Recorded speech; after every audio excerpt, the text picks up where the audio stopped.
Son las 6 de la mañana en el centro de detención metropolitano de Brooklyn. Una alarma chirriante rompe el silencio. En una celda de apenas 6 metros cuadrados, sobre un colchón delgado como una galleta, y cubierta con una única manta de lana que apenas protege del frío brutal de enero en Nueva York, una mujer de 69 años abre los ojos. No hay ventanas. Solo luz artificial que nunca se apaga. Solo paredes de concreto gris. Solo una puerta de metal que la separa del mundo. Esta mujer fue alguna vez la persona más poderosa de Venezuela después de su esposo. La llamaban la primera combatiente. La revista Forbes la nombró la mujer más poderosa de Venezuela. Controlaba jueces, diputados, ministerios enteros. Con una llamada telefónica podía destruir carreras, encarcelar opositores, mover millones de dólares. Hoy, esa misma mujer espera en fila para recibir una bandeja de comida insípida que le entregan por una ranura en la puerta. Hoy, esa misma mujer pasa 23 horas al día encerrada en una celda sin contacto humano. Hoy, esa misma mujer duerme sobre una losa de metal con una almohada de 5 centímetros de grosor. Su nombre es Cilia Adela Flores de Maduro. Y esta es la historia de cómo una niña pobre de los barrios de Caracas llegó a ser la mujer más temida de Venezuela. Cómo ayudó a construir una dictadura, cómo protegió una red de narcotráfico que inundó Estados Unidos de cocaína, y cómo terminó en la misma cárcel donde estuvo el Chapo Guzmán. Pero antes de continuar te pido que le des like a este video, te suscribas al canal y actives la campanita de notificaciones. Porque historias como esta, historias que los poderosos no quieren que conozcas, necesitan ser contadas. Y tú, al suscribirte, nos ayudas a seguir investigando y revelando la verdad. Ahora sí, comencemos desde el principio. Cilia Adela Flores nace el 15 de octubre de 1956 en Tinaquillo, un pequeño pueblo del estado Cojedes, en el centro de Venezuela. Es la menor de 6 hermanos. Sus padres son Julio Seijas y Cilia Adela Flores. Una mujer humilde que le da su propio nombre a su hija menor. Pero la familia no permanece mucho tiempo en ese pueblo. Cuando Cilia tiene apenas 4 años, sus padres toman una decisión que cambiará el curso de su vida. Emigran a Caracas en busca de mejores oportunidades. La capital venezolana de los años 60 es un hervidero de contrastes. Mientras los ricos viven en mansiones del este de la ciudad, los pobres se hacinan en los cerros del oeste. Y es precisamente ahí, en las barriadas de Catia y Boquerón, donde crece la pequeña Cilia. Imagínate esa infancia, calles de tierra, casas de zinc y bloques, vecinos que comparten las mismas carencias, los mismos sueños de salir adelante. Una niña flaca y callada que observa todo con ojos atentos, que aprende desde temprano que en este mundo los pobres tienen que luchar el doble para conseguir la mitad. No hay registros detallados de su infancia. La propia Cilia se ha encargado de mantener esa época en las sombras, de proteger a su familia del escrutinio público. Lo que sí sabemos es que esa experiencia de pobreza, de marginación, de ser invisible para el sistema, marcará profundamente su visión del mundo. Y también su sed de poder. Cilia crece y decide estudiar Derecho. No es una decisión casual. El derecho es poder. El derecho es la capacidad de defender y de atacar. El derecho es una llave que abre puertas que para otros permanecen cerradas. Se inscribe en la Universidad Santa María de Caracas, una institución privada. No es la más prestigiosa, pero es accesible. Y Cilia está determinada a salir adelante. Se especializa en Derecho Penal y Derecho Laboral, 2 áreas que parecen opuestas pero que tienen algo en común. Ambas lidian con el conflicto, con la lucha entre los que tienen poder y los que no lo tienen. Se gradúa a los 32 años, más tarde que la mayoría de sus compañeros. Pero eso no importa. Lo que importa es que ahora tiene un título, una profesión, un arma. Mientras tanto, en su vida personal, las cosas también avanzan. En 1978, recién salida de la universidad, se casa con Walter Ramón Gavidia Rodríguez, un hombre con inclinaciones chavistas que comparte sus ideales políticos. De ese matrimonio nacen 3 hijos: Walter Jacob en 1978, Yoser Daniel en 1988 y Joswal Alexander en 1990. 3 varones que crecerán a la sombra de una madre cada vez más poderosa, y que eventualmente ocuparán posiciones de privilegio en el sistema que ella ayudará a construir. Pero el matrimonio con Gavidia no durará. Cilia tiene ambiciones más grandes que las que puede ofrecer un matrimonio convencional. Tiene un fuego interior que la empuja hacia algo más grande, hacia algo que todavía no puede definir pero que siente con cada fibra de su ser. Y entonces, llega 1992. El 4 de febrero de 1992, Venezuela despierta con el sonido de los tanques rodando por las calles de Caracas. Un grupo de militares jóvenes, liderados por un teniente coronel llamado Hugo Chávez, intenta dar un golpe de estado contra el presidente Carlos Andrés Pérez. El golpe fracasa, los rebeldes son capturados. Pero antes de ser llevado a prisión, Chávez pronuncia unas palabras que quedarán grabadas en la memoria colectiva del país. Por ahora, los objetivos que nos planteamos no fueron logrados. Por ahora. Esas dos palabras son una promesa, una advertencia, una declaración de guerra contra el sistema establecido. Y Cilia Flores está escuchando. La abogada de 35 años ve en ese militar rebelde algo que otros no ven. Ve carisma, ve determinación. Ve un hombre que está dispuesto a arriesgarlo todo por sus ideales. Ve, en otras palabras, un vehículo para sus propias ambiciones. Cilia se ofrece como parte del equipo legal que defenderá a los militares insurrectos. Es un movimiento arriesgado. Defender a golpistas no es exactamente el camino hacia una carrera legal exitosa. Pero Cilia no está pensando en una carrera legal convencional. Está pensando en algo mucho más grande. Y es en ese contexto, en las visitas a la cárcel de Yare, donde Chávez está preso, donde Cilia conoce a otro hombre que cambiará su vida para siempre. Se llama Nicolás Maduro Moros. Maduro no es militar, es un sindicalista del metro de Caracas, un tipo alto y bigotudo que habla despacio y piensa todavía más despacio. Pero tiene algo que Cilia reconoce inmediatamente: lealtad absoluta hacia Chávez. En una asamblea en Catia, mientras se organizan las protestas para exigir la liberación de los militares presos, Cilia lo ve por primera vez. Cuando un muchacho pide la palabra, habló y me quedé mirando, recordaría ella años después en un podcast. Dije, qué inteligente. Maduro, por su parte, también queda impresionado. La vi y dije, vale, está bien chévere, bien simpático, confesaría después. Pero este no es un romance de telenovela. Es una alianza estratégica entre dos personas que comparten una visión y una ambición. Cilia es la abogada brillante, la estratega, el cerebro detrás de las operaciones legales. Maduro es el operador de calle, el que moviliza masas, el que está dispuesto a hacer el trabajo sucio. Juntos, forman un equipo formidable. Y juntos, esperan pacientemente a que Chávez salga de la cárcel. Hugo Chávez es liberado en 1994. 2 años después, en 1997, funda el movimiento B República, MEBR, el partido político que lo llevará al poder. Y ahí, desde el primer día, están Cilia y Maduro. Cilia ayuda a crear el Círculo Bolivariano de los Derechos Humanos en 1993. Se alista en el Movimiento Bolivariano Revolucionario 200, MBR 200. Trabaja incansablemente para construir la maquinaria política que llevará a Chávez a Miraflores. Y en 1998, el sueño se hace realidad. Hugo Chávez gana las elecciones presidenciales con el 56% de los votos. Venezuela entra en una nueva era. Y Cilia Flores está lista para cobrar su parte. El año 2000 marca el inicio del ascenso meteórico de Cilia Flores en la política venezolana. Es elegida diputada a la Asamblea Nacional, representando al estado Cojedes, el mismo lugar donde nació décadas atrás. La niña pobre de Tinaquillo regresa como legisladora. La abogada de los barrios de Caracas ahora escribe las leyes del país. Pero esto es solo el comienzo. En 2005 es reelegida, esta vez representando al Distrito Capital. Su influencia crece, su red de contactos se expande, su poder se consolida, y entonces, en agosto de 2006, ocurre algo que ninguna mujer venezolana había logrado antes. Cilia Flores es elegida presidenta de la Asamblea Nacional. Es la primera mujer en la historia de Venezuela en ocupar ese cargo, la tercera posición más importante del país, después del presidente y el vicepresidente. A los 49 años, la niña de Catia ha llegado a la cima del poder legislativo.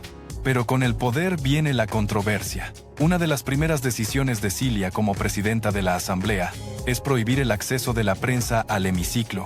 Piensa en eso por un momento. El órgano que representa al pueblo venezolano, el lugar donde se debaten las leyes que afectan a millones de personas, queda cerrado a los ojos de los periodistas. Es una decisión que revela mucho sobre el carácter de Cilia Flores.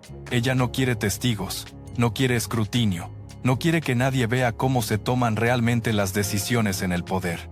La medida se mantiene hasta 2016, cuando la oposición gana la mayoría del Parlamento. 10 años de oscuridad legislativa. Pero eso no es todo. Organizaciones sindicales acusan a Cilia de nepotismo. Según las denuncias, ella habría influido en la contratación de hasta 40 personas en la Asamblea Nacional, muchas de ellas familiares directos, primos, sobrinos, cuñados. Todos encontraron trabajo en el Parlamento mientras Cilia era presidenta. Todos cobraban sueldos del Estado venezolano. Todos debían su posición a una sola persona. La familia Flores se convierte en un clan político. Un clan que acumula poder, influencia y, según las acusaciones que vendrán después, también dinero ilícito. Mientras Cilia construye su imperio legislativo, su relación con Nicolás Maduro se consolida. No es una relación convencional. Pasan años juntos sin casarse. Él tiene un hijo de una relación anterior, Nicolás Maduro Guerra, al que apodan Nicolásito. Ella tiene sus 3 hijos del matrimonio con Gavidia. Forman una familia ensamblada, unida no por lazos de sangre sino por lazos de poder. Maduro, mientras tanto, también asciende. Chávez lo nombra ministro de Relaciones Exteriores en 2006, el mismo año que Cilia llega a la presidencia de la Asamblea. La pareja ahora controla 2 de los pilares del Estado venezolano, la diplomacia y el legislativo. Y entonces, en 2013, todo cambia. Hugo Chávez muere de cáncer el 5 de marzo de 2013. El comandante, el líder máximo, el hombre que había transformado Venezuela, ya no está. Pero antes de morir, Chávez hace algo crucial. Designa a Nicolás Maduro como su sucesor. Mi opinión firme, plena como la luna llena, irrevocable, absoluta, total, es que ustedes elijan a Nicolás Maduro como presidente, dice Chávez en cadena nacional, semanas antes de su muerte. Es el ungimiento, la bendición del líder moribundo. Y Cilia Flores, la mujer que ha estado detrás de las sombras durante 2 décadas, está a punto de convertirse en la primera dama de Venezuela. El 14 de abril de 2013, apenas 6 semanas después de la muerte de Chávez, Nicolás Maduro gana las elecciones presidenciales por un margen estrecho, 61% contra 49,12% de Henrique Capriles. Es una victoria cuestionada. Una victoria que la oposición nunca reconocerá, pero es una victoria. Y 3 meses después, el 15 de julio de 2013, Cilia y Maduro hacen algo que habían pospuesto durante más de 20 años. Se casan.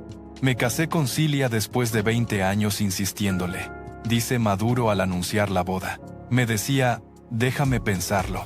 Me castigaba con la indiferencia.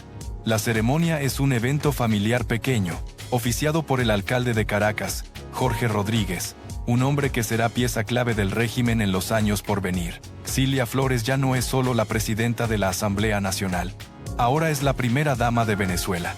Pero ella se niega a usar ese título. Primera dama le suena a aristocracia, a oligarquía, a todo lo que el chavismo dice combatir. Primera combatiente, declara Maduro. Así es como llamarán a mi esposa, la primera combatiente de la República Bolivariana de Venezuela. Y combatiente será, pero no contra los enemigos que el pueblo imagina. Con Maduro en el poder y Cilia a su lado, comienza una nueva fase del chavismo. Una fase más oscura, más represiva, más corrupta. Cilia no se conforma con ser un adorno en los actos oficiales. Ella quiere poder real, y lo obtiene. En 2012, antes de la muerte de Chávez, había sido nombrada Procuradora General de la República. Es el cargo encargado de representar y defender los intereses legales del Estado venezolano. En manos de Cilia, se convierte en un arma para perseguir enemigos y proteger aliados. Pero su influencia va mucho más allá de los cargos oficiales. Según testimonios de exfuncionarios que han huido del país, Cilia controla el Tribunal Supremo de Justicia. Los magistrados no emiten ninguna sentencia importante sin consultarla primero. El Poder Judicial venezolano, supuestamente independiente, es en realidad una extensión de su voluntad. Cristian Serpa, un ex magistrado del TSJ que desertó en 2019, lo dice sin rodeos. Cilia Flores es quien dirige y controla a los magistrados del TSJ. En Venezuela no existe la autonomía de poderes. Incluso muchas sentencias del Poder Judicial se toman tras consultarse a la Presidencia de la República clandestinamente. Serpa va más allá. Revela que fue la propia Cilia quien le comunicó que sería nombrado magistrado. No fue una decisión del Poder Judicial, fue una decisión de la primera combatiente, pero el control sobre los jueces es solo una parte de la historia. En 2015, ocurre un escándalo que expone los verdaderos tentáculos del poder de Cilia Flores. El 10 de noviembre de ese año, 2 jóvenes venezolanos son arrestados en Puerto Príncipe, Haití, por agentes de la DEA, la Agencia Antidrogas de Estados Unidos. Sus nombres: Efraín Antonio Campo Flores y Francisco Flores de Freitas. Su relación con Cilia: son sus sobrinos, y no sobrinos lejanos. Efraín fue prácticamente criado por Cilia y Maduro en su propia casa. El cargo: intentar traficar 800 kilogramos de cocaína a Estados Unidos. 800 kilos, casi una tonelada de cocaína. Un cargamento valorado en millones de dólares. Pero lo verdaderamente escandaloso no es la cantidad de droga, es cómo planeaban transportarla. Según los documentos del caso, los narcosobrinos, como los bautizó la prensa, se reunieron con informantes de la DEA que se hacían pasar por representantes del cártel de Sinaloa.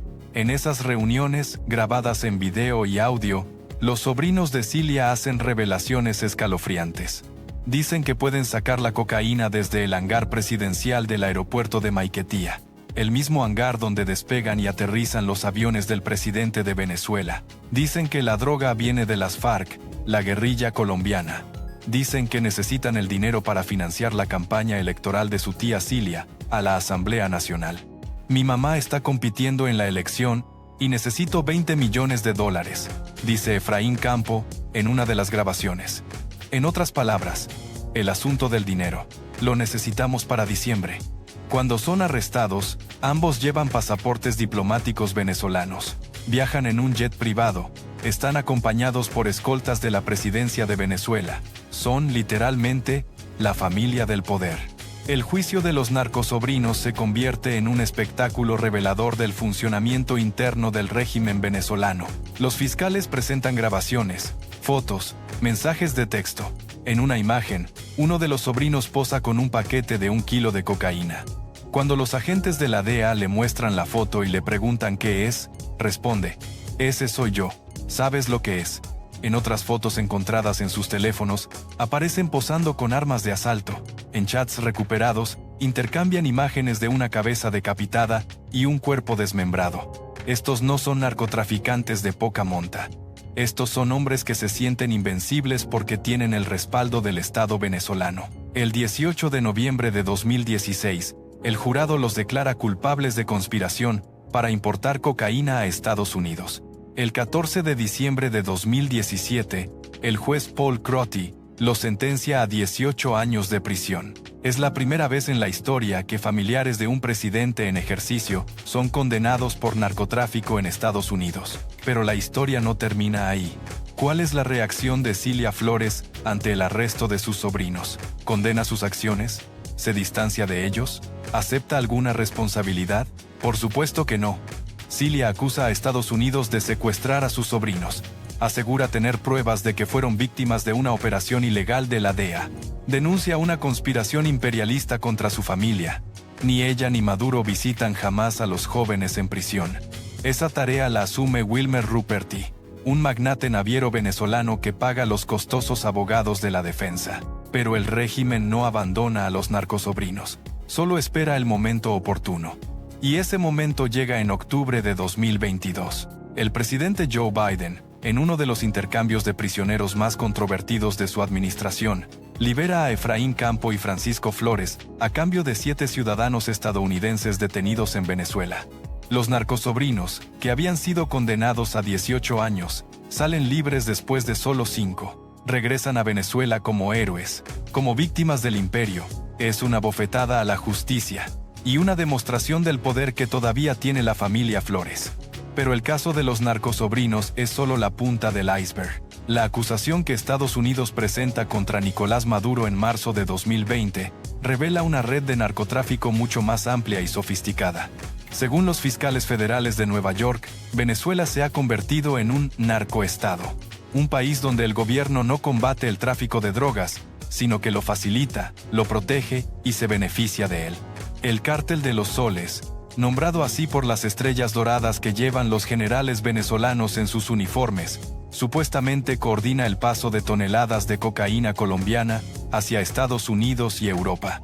Y en el centro de esa operación, según la acusación, están Nicolás Maduro y Cilia Flores.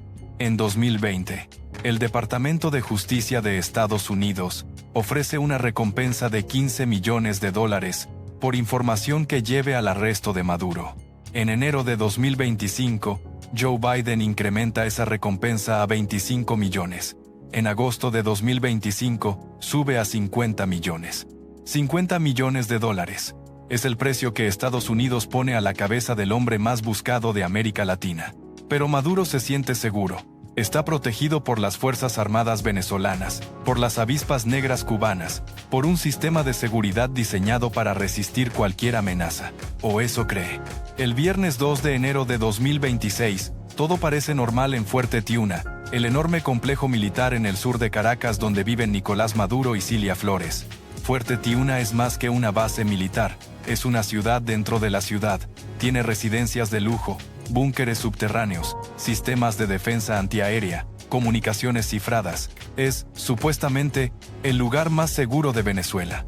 Esa noche Maduro y Cilia se preparan para dormir. No saben que a miles de kilómetros de distancia, en bases militares de Estados Unidos, más de 150 aeronaves están siendo preparadas para una misión que cambiará la historia de América Latina.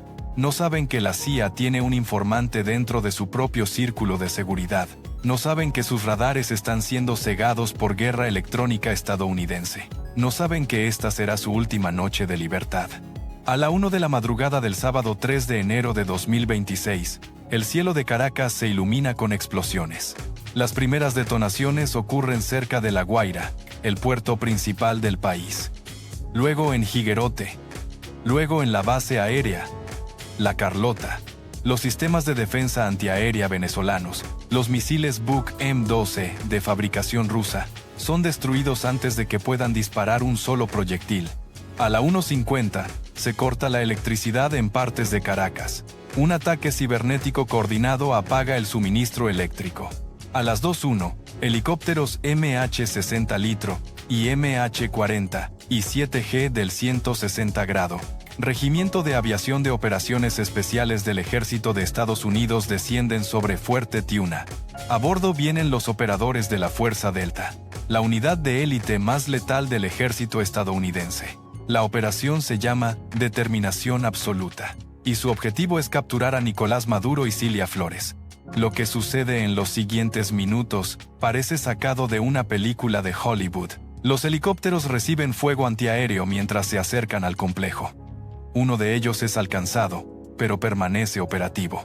Los comandos responden con fuerza abrumadora, según el general Dan Kaine, jefe del Estado Mayor Conjunto de Estados Unidos. Las fuerzas Delta irrumpen en la residencia de Maduro. El dictador y su esposa intentan llegar a su búnker, pero no les da tiempo.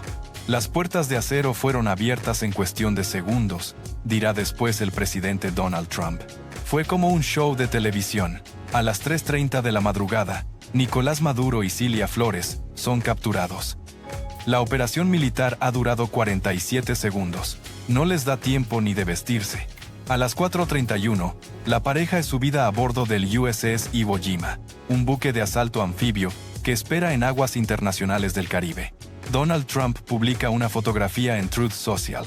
Maduro con los ojos vendados, auriculares insonorizados, un chándal gris de Nike, sosteniendo una botella de agua. El hombre más poderoso de Venezuela parece un cualquiera.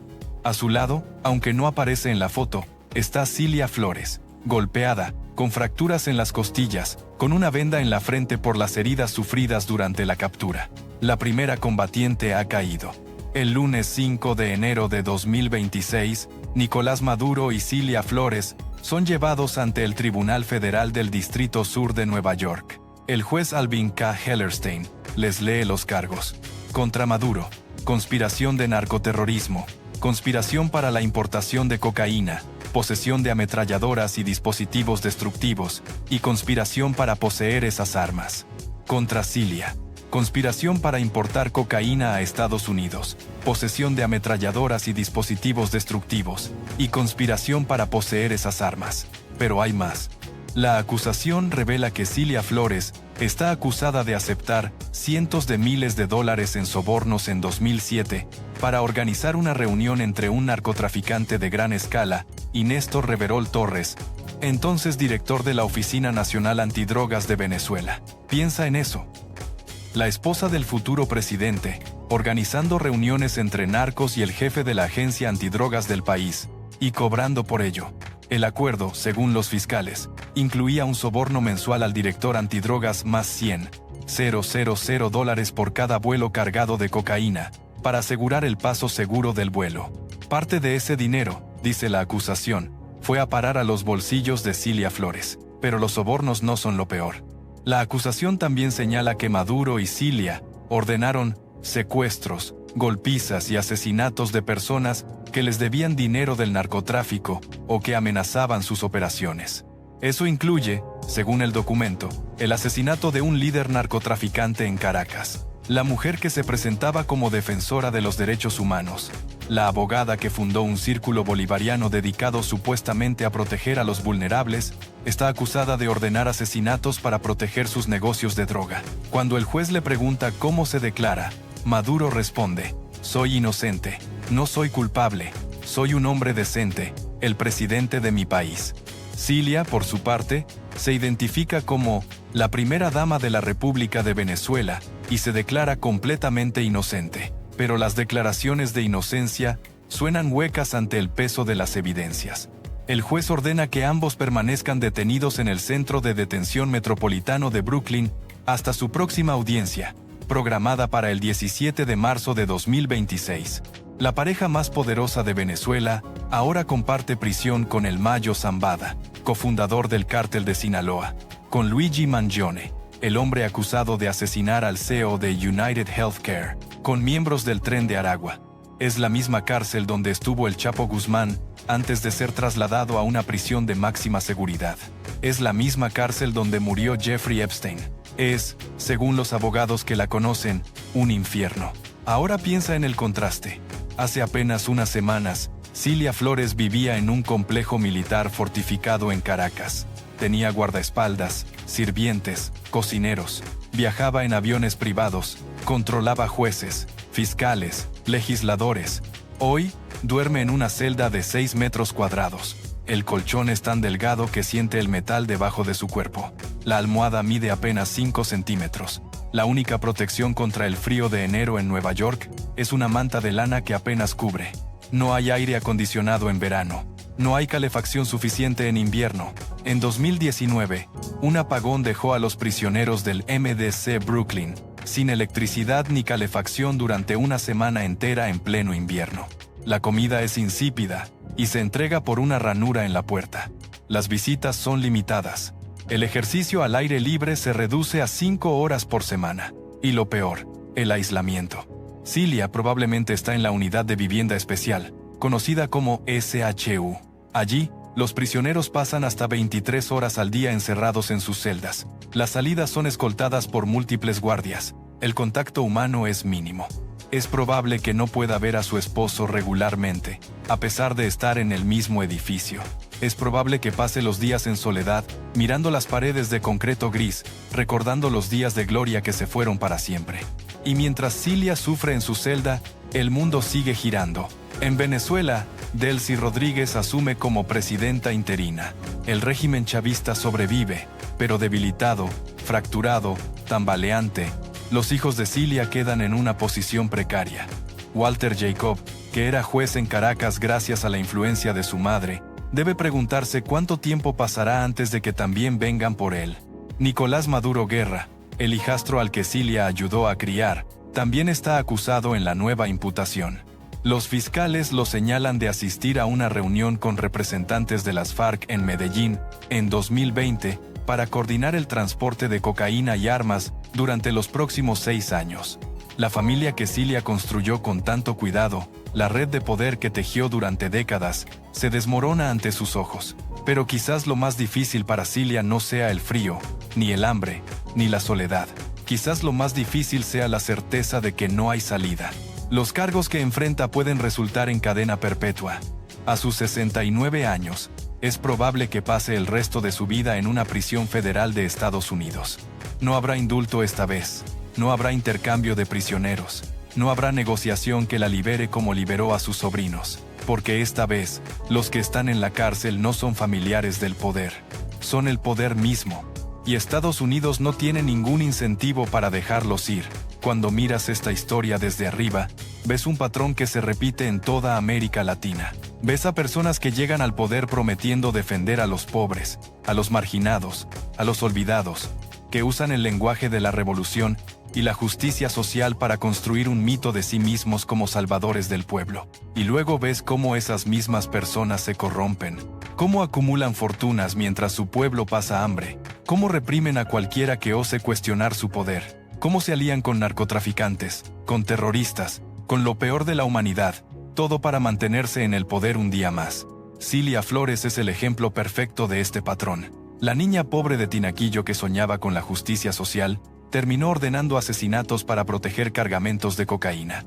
La abogada que defendía derechos humanos, terminó controlando un sistema judicial corrupto que encarcelaba opositores inocentes.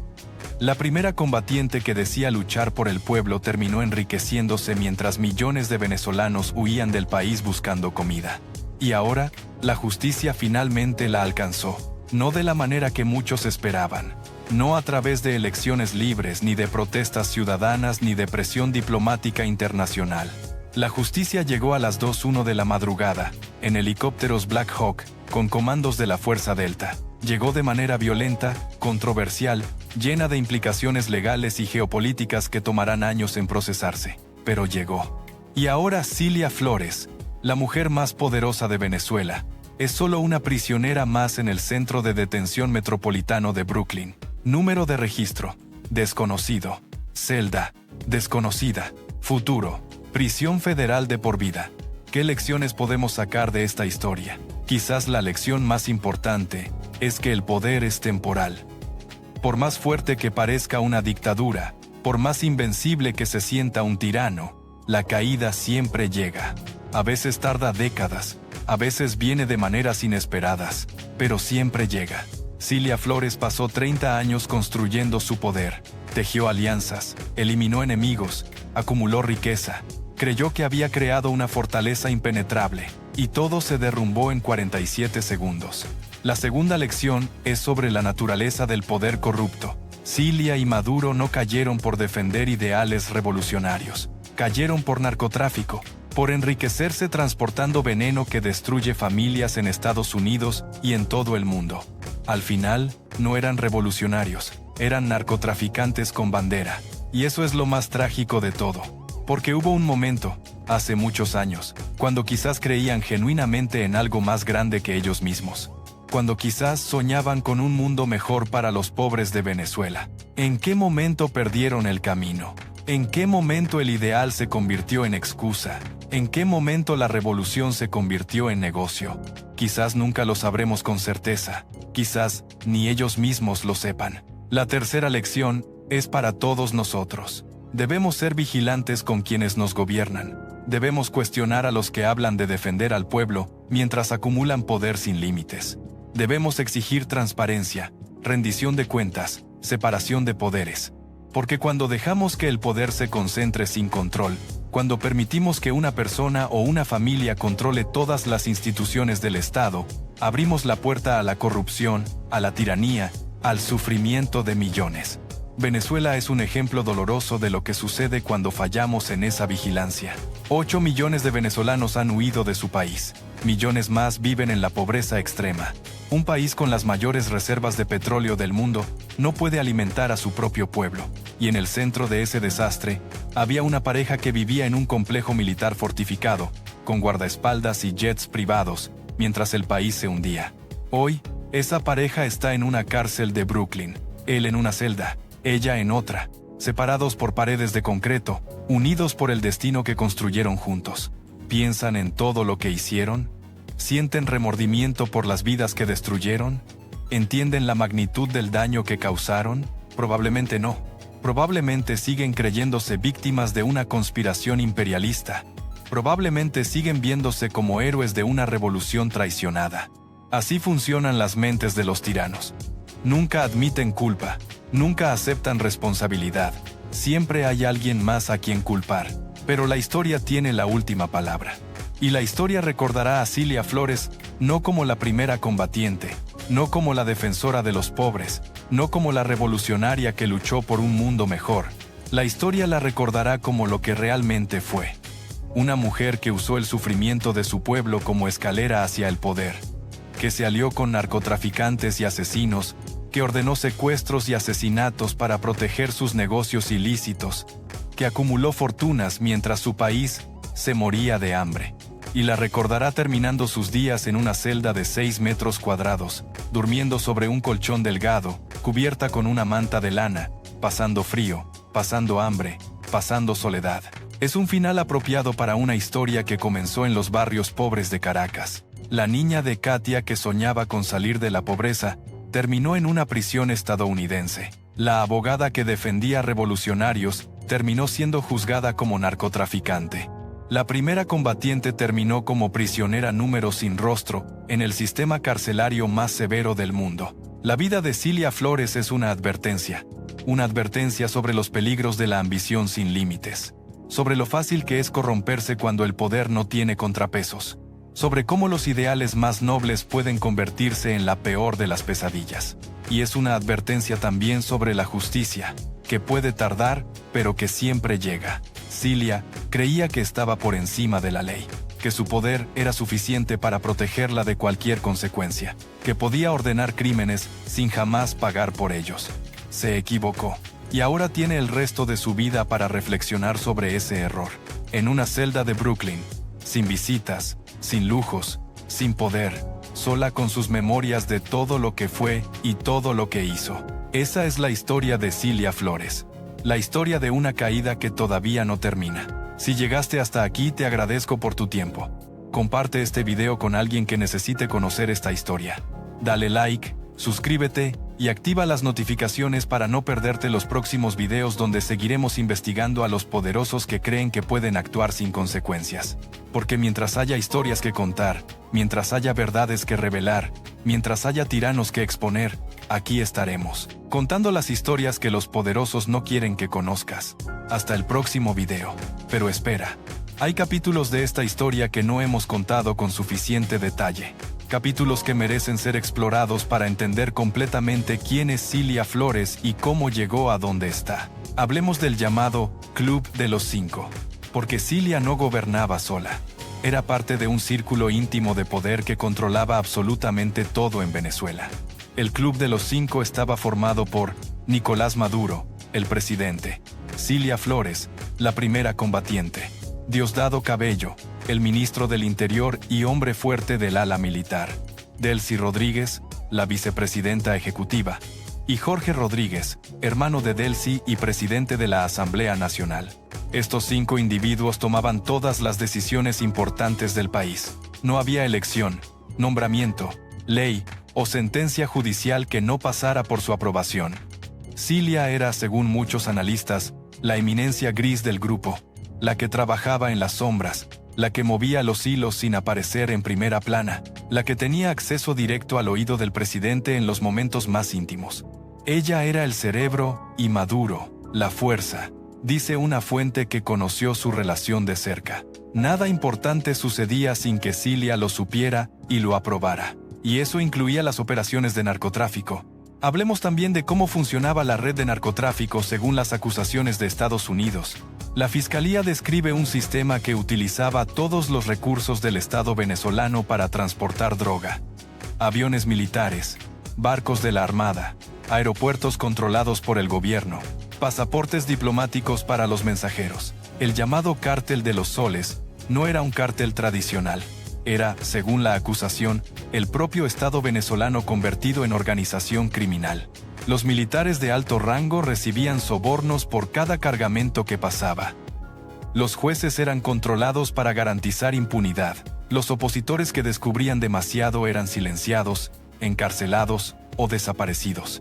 Y en el centro de esta operación, coordinando la parte civil mientras los militares manejaban la logística, estaba Cilia Flores. Ella era la encargada de garantizar que el sistema judicial no investigara, que los fiscales miraran para otro lado, que cualquier denuncia fuera archivada antes de ver la luz. También, según la acusación, era la que organizaba las reuniones entre narcotraficantes y funcionarios del gobierno, la intermediaria, la que cobraba por facilitar los contactos. Hablemos de lo que significó la captura para Venezuela. El 3 de enero de 2026, cuando Estados Unidos ejecutó la Operación Determinación Absoluta, Venezuela se encontraba en su peor momento. La economía estaba devastada. La inflación había destruido el valor del bolívar. El salario mínimo no alcanzaba ni para comprar un kilo de carne. Más de 8 millones de venezolanos habían emigrado, la mayor diáspora de la historia del continente. Los servicios públicos eran un desastre. Apagones constantes, escasez de agua, hospitales sin medicinas, escuelas sin maestros. Y mientras tanto, Maduro y Cilia vivían en Fuerte Tiuna, un complejo militar con todas las comodidades imaginables. Aire acondicionado que nunca fallaba, generadores de respaldo, comida importada, vinos europeos, ropa de diseñador. El contraste era obsceno. Pero nadie podía denunciarlo porque los medios de comunicación estaban censurados y los opositores encarcelados. Cuando los helicópteros estadounidenses descendieron sobre Caracas aquella madrugada, muchos venezolanos pensaron que estaban soñando. Durante años habían imaginado este momento. Durante años habían soñado con ver a Maduro responder por sus crímenes. Y de repente, sin previo aviso, estaba sucediendo. Las imágenes de Maduro esposado, con los ojos vendados, siendo subido a un helicóptero militar estadounidense, dieron la vuelta al mundo en cuestión de minutos. En Miami, en Madrid, en Santiago de Chile, en todas las ciudades donde hay comunidades de venezolanos exiliados, la gente salió a las calles a celebrar. Hubo lágrimas, abrazos, cantos del himno nacional venezolano. Era como si un peso enorme se hubiera levantado de los hombros de millones de personas. Pero también hubo quienes protestaron. Frente al Centro de Detención Metropolitano de Brooklyn, grupos de chavistas se reunieron para exigir la liberación de Maduro. Gritaban consignas contra el imperialismo yanqui. Llevaban fotos de Chávez y Maduro. Acusaban a Estados Unidos de violar la soberanía venezolana. Tienen razón en algo. La operación fue controversial desde el punto de vista del derecho internacional. Estados Unidos no tenía autorización del Consejo de Seguridad de la ONU para intervenir militarmente en Venezuela. La captura de un jefe de Estado en funciones es algo casi sin precedentes en la historia moderna. Pero para millones de venezolanos que sufrieron bajo el régimen, esos tecnicismos legales importan poco. Para ellos, lo que importa es que finalmente hay consecuencias para quienes destruyeron su país. Hablemos de las condiciones específicas que Cilia enfrenta en el MDC Brooklyn. El Metropolitan Detention Center fue construido en los años 90 para aliviar el hacinamiento en las cárceles de Nueva York. Tiene capacidad para unos 600 prisioneros, aunque frecuentemente opera por encima de ese límite. Es, según abogados y exreclusos, uno de los lugares más miserables del sistema carcelario federal estadounidense. Las celdas son pequeñas, de concreto, con puertas de metal. Tienen una litera empotrada, un sanitario de acero inoxidable sin privacidad y una pequeña repisa que hace las veces de escritorio. Los pasillos están fuertemente iluminados las 24 horas del día. Las cámaras de seguridad cubren cada ángulo. Los desplazamientos se realizan bajo escolta constante. En 2019, un apagón dejó a los prisioneros sin electricidad ni calefacción durante una semana en pleno invierno. Las quejas sobre la comida, la atención médica deficiente y la falta de personal son constantes. En 2024, 2 prisioneros fueron asesinados a puñaladas por otros reclusos usando armas improvisadas. En marzo de 2025, 25 personas fueron acusadas por contrabando y violencia dentro de la instalación. Es, en otras palabras, el peor lugar posible para pasar el resto de tu vida. Y es exactamente donde Cilia Flores va a estar. Pensemos en lo que significa este caso para el futuro. El juicio contra Maduro y Cilia será uno de los más importantes de la historia reciente. Por primera vez, un presidente latinoamericano y su esposa serán juzgados en Estados Unidos por cargos de narcotráfico. Los fiscales deberán demostrar, más allá de toda duda razonable, que la pareja participó conscientemente en una conspiración para introducir cocaína en territorio estadounidense. Tienen grabaciones, tienen testimonios de informantes, tienen los registros del caso de los narcosobrinos, tienen décadas de investigación de la DEA y la CIA. Pero la defensa también tiene argumentos. Cuestionará la legalidad de la captura, alegará inmunidad diplomática, intentará desacreditar a los testigos. El juicio probablemente durará meses, quizás años si hay apelaciones, y todo ese tiempo, Cilia permanecerá encerrada en el MDC Brooklyn. Hay quienes dicen que Cilia podría negociar, que podría ofrecer información sobre otros miembros del régimen a cambio de una sentencia reducida. Sería irónico.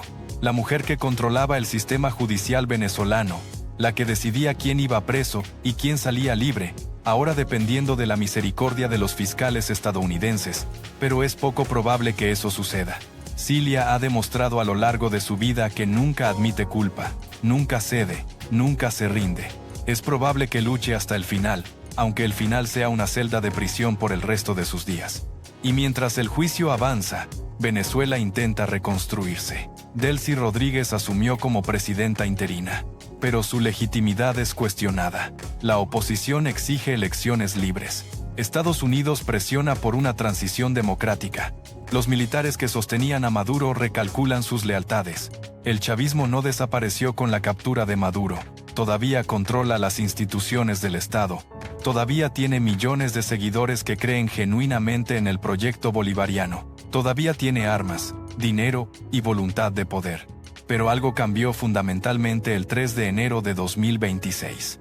El mito de invencibilidad se rompió. El líder supremo fue capturado en su propia casa, sacado de su país como un criminal común. Si le pudo pasar a Maduro, ¿quién está a salvo?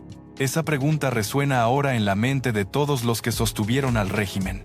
Generales, ministros, empresarios que se beneficiaron de la corrupción. Todos saben ahora que las fronteras no los protegen, que Estados Unidos puede llegar a cualquier lugar.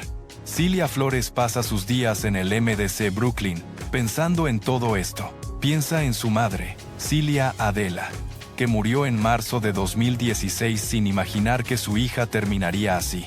Piensa en sus hijos, Walter, Yoser y Josual, que crecieron con todos los privilegios del poder y ahora enfrentan un futuro incierto. Piensa en sus sobrinos, Efraín y Francisco, que pasaron 5 años en prisiones estadounidenses por intentar traficar cocaína para ella. Piensa en todos los opositores que ella ayudó a encarcelar, que sufrieron torturas y abusos en cárceles venezolanas, mientras ella vivía en el lujo. ¿Siente remordimiento? ¿Reconoce el daño que causó? ¿Entiende que sus acciones destruyeron un país entero? Probablemente no. Los tiranos rara vez tienen esa capacidad de introspección, pero nosotros sí podemos reflexionar. Podemos reflexionar sobre cómo llegamos aquí. Sobre cómo un movimiento que prometía justicia social terminó convertido en una narcodictadura. Sobre cómo personas que decían defender a los pobres terminaron enriqueciéndose mientras el pueblo moría de hambre. Podemos reflexionar sobre nuestra propia responsabilidad como ciudadanos, sobre la importancia de no dejarnos seducir por líderes carismáticos que prometen soluciones fáciles, sobre la necesidad de defender las instituciones democráticas, aunque sean imperfectas. Porque la historia de Cilia Flores no es única. Hay Cilias en todos los países, esperando su oportunidad de trepar al poder, usando el lenguaje de la justicia para enmascarar su ambición, aprovechando el sufrimiento de los pobres para construir su propio imperio. Y depende de nosotros, de cada ciudadano, estar atentos, cuestionar, exigir cuentas, no permitir que el poder se concentre sin contrapesos. Cilia Flores tiene 69 años. Si es condenada por los cargos de narcoterrorismo, podría recibir cadena perpetua. Incluso con buena conducta, es improbable que vuelva a ver la luz del sol como mujer libre. Pasará sus últimos años en una celda federal estadounidense, lejos de Venezuela, el país que ayudó a destruir, lejos de su familia, que no puede visitarla fácilmente, lejos de todo lo que conoció. Es un final solitario para una mujer que alguna vez tuvo todo el poder. Es un final justo para una mujer que usó ese poder para causar tanto sufrimiento. Esta es la historia de Cilia Flores, la niña de Tinaquillo que soñaba con un mundo mejor, la abogada de Caracas que defendía revolucionarios, la política que escaló hasta la cima del poder, la primera combatiente que se convirtió en narcotraficante, la prisionera que morirá en una celda de Brooklyn. Una historia de ambición, corrupción, poder y caída. Una historia que Venezuela nunca olvidará. Una historia que el mundo debe conocer. Porque cuando conocemos las historias de los tiranos, cuando exponemos sus crímenes, cuando recordamos sus víctimas, hacemos que sea un poco más difícil que otros como ellos lleguen al poder. Y esa es la mejor justicia que podemos ofrecer a los millones que sufrieron bajo su régimen. La justicia de la memoria, la justicia de la verdad, la justicia de nunca olvidar. Hay algo más que debemos explorar antes de cerrar esta historia. Algo que muchos no conocen pero que es fundamental para entender el ascenso de Cilia Flores al poder. Hablemos de su relación con Hugo Chávez, porque antes de ser la esposa de Maduro, Cilia fue una de las colaboradoras más cercanas del comandante. Una relación que comenzó en las celdas de la cárcel de Yare y que duró hasta el último día de vida de Chávez. Cuando Cilia conoció a Chávez en 1992, él era un militar preso por intentar derrocar al gobierno. Ella era una abogada joven con ideales revolucionarios, pero desde el primer momento hubo una conexión. Chávez reconocía en Cilia una inteligencia aguda, una capacidad estratégica que muchos de sus compañeros militares no tenían. Ella podía navegar el sistema legal, encontrar las grietas, explotar las debilidades. Era, en muchos sentidos, su complemento perfecto. A lo largo de los años, la relación evolucionó. Cilia se convirtió en confidente, consejera, estratega. Cuando Chávez necesitaba resolver un problema legal, llamaba a Cilia. Cuando necesitaba a alguien que controlara la Asamblea Nacional, la puso a ella al frente. Y cuando llegó el momento de elegir un sucesor, Chávez escogió a Maduro. Pero muchos creen que lo hizo, al menos en parte, porque sabía que Cilia estaría detrás de él, que ella sería la que realmente mantendría el control. Hay una anécdota que ilustra perfectamente la naturaleza de Cilia. Cuando era presidenta de la Asamblea Nacional, un diputado de oposición se atrevió a cuestionar uno de sus proyectos de ley. Lo hizo de manera respetuosa, presentando argumentos técnicos, citando la Constitución. La respuesta de Cilia fue brutal. «Aquí no se cuestiona al comandante», dijo, refiriéndose a Chávez. «Aquí se obedece». No hubo debate, no hubo discusión. El proyecto se aprobó tal como Cilia lo había presentado. Así funcionaba el poder bajo su mando, no con argumentos, sino con imposición, no con convencimiento, sino con amenazas. El que cuestionaba era destruido, el que obedecía era premiado. Esta misma lógica aplicó cuando llegó el momento de llenar el poder judicial de leales. Según testimonios de exfuncionarios, Cilia personalmente seleccionaba a los magistrados del Tribunal Supremo de Justicia, no por sus credenciales jurídicas, sino por su lealtad al régimen. Les hacía una pregunta simple: ¿estás dispuesto a hacer lo que sea necesario para defender la revolución? Si la respuesta era sí, tenías futuro. Si dudabas, quedabas fuera. Así construyó un sistema judicial completamente domesticado. Un sistema donde no había independencia, donde los jueces consultaban con el poder ejecutivo antes de emitir sentencias, donde los opositores nunca ganaban. Durante más de 2 décadas, el TCJ no emitió una sola sentencia en contra del gobierno. Ni una. Era matemáticamente imposible que fuera coincidencia. Era diseño. Hablemos también del nepotismo. No solo contrató a 40 familiares en la Asamblea Nacional. Su influencia se extendía a todo el aparato del Estado. Su hijo Walter Jacob se convirtió en juez en Caracas, un juez que, según múltiples denuncias, fallaba siempre a favor de los intereses del régimen. Su hermano Vladimir Flores llegó a ser jefe de la Policía Científica, un cargo que le daba acceso a información sensible y capacidad de investigar o no investigar, según conviniera. Sus sobrinos tenían acceso al hangar presidencial para sus operaciones de narcotráfico. No eran criminales actuando en las sombras, eran familia del poder usando los recursos del Estado para enriquecerse. El clan Flores Maduro era, en muchos sentidos, una mafia familiar, donde la sangre y la lealtad importaban más que la competencia o la honestidad. Y ahora pensemos en las víctimas. Mientras Cilia acumulaba poder, Millones de venezolanos sufrían. Los presos políticos, torturados en cárceles como el Helicoide y Ramo Verde. Leopoldo López pasó años en aislamiento. Otros fueron desaparecidos, ejecutados extrajudicialmente, obligados al exilio. Los médicos y enfermeras que veían morir pacientes por falta de medicinas mientras el gobierno negaba la crisis humanitaria. Los estudiantes que salían a protestar y eran recibidos con balas de goma, gas lacrimógeno, detenciones arbitrarias. Los periodistas silenciados, los medios de comunicación cerrados, los opositores difamados en cadenas de televisión obligatorias. Todo esto sucedía mientras Cilia controlaba el sistema judicial. Todo esto era posible porque ella garantizaba impunidad a los represores. Sus manos están manchadas con el sufrimiento de millones. ¿Cuántas personas murieron por su culpa? Es imposible saberlo con exactitud. Pero pensemos en los números. La crisis humanitaria en Venezuela ha causado miles de muertes por falta de medicinas y alimentos. Las protestas de 2014 y 2017 dejaron decenas de muertos. Las ejecuciones extrajudiciales de las FAES, las Fuerzas Especiales de la Policía, suman miles. Y luego está el narcotráfico. Las toneladas de cocaína que pasaron por Venezuela gracias a la protección del régimen, terminaron destruyendo familias en Estados Unidos, en Europa, en todo el mundo. Cada sobredosis, cada adicto, cada familia destrozada por la droga tiene una conexión, aunque sea lejana, con las decisiones que se tomaban en Miraflores y Fuerte Tiuna. Cilia Flores no apretaba el gatillo, no transportaba la cocaína personalmente, pero creaba las condiciones para que otros lo hicieran. Protegía a los criminales, silenciaba a los que querían denunciar. Eso la hace cómplice, eso la hace responsable. Y por eso está donde está, en una celda de 6 metros cuadrados, durmiendo sobre metal, comiendo comida insípida, pasando 23 horas al día en aislamiento. Algunos dirán que no es suficiente castigo, que merece algo peor por todo el daño que causó. Otros dirán que la captura fue ilegal, que Estados Unidos violó la soberanía de Venezuela, que el fin no justifica los medios.